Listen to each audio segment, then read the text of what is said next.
اللون الفوشيا، بصوا قد ايه تحفه. تشوفوا كمان وانا لابساه حلوه قوي قوي، تلبسها كمان حلوه قوي، شكل البنطلون شيك. بصوا قد ايه حلو. زي ما قلت لكم الخامه بتاعتها كروشيه بالشكل ده كده، ومقاسات 1 و2. انا كده اللون الموف ده اول مقاس في الموديل. بعتولنا بقى وقولوا لنا اكتر لون عجبكم ايه.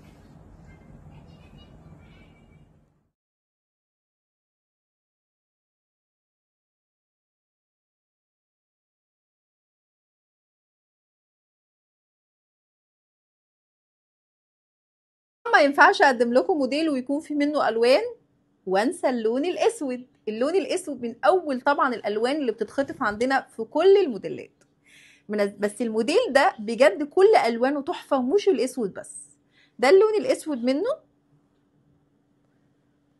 وبرده الشغل اللي عليه اهو، مقاسات. وبفكركم ان انا لابسه اول مقاس في الموديل.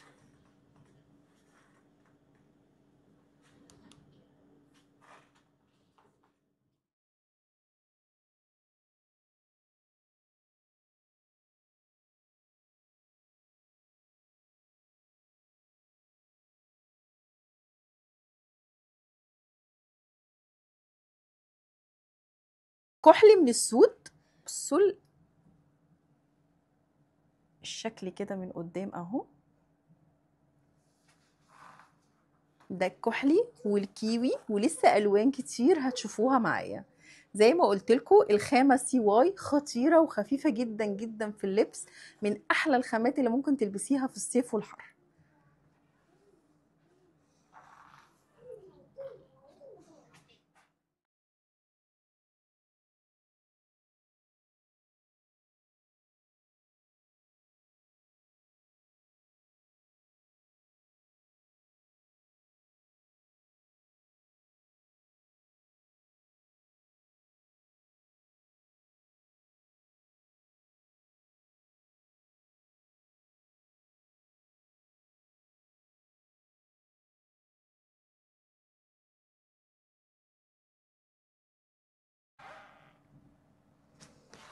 اللون الكحلي،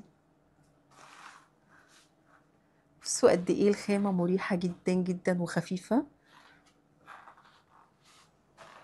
زي ما قلت لكم هي مقاسات 1 و2، تلبيس مرتاح جدا جدا.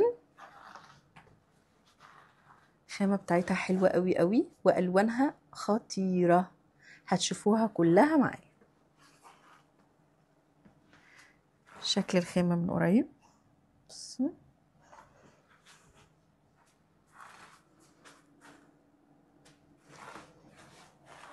قولوا لي بقى اكتر لون عجبكم ايه.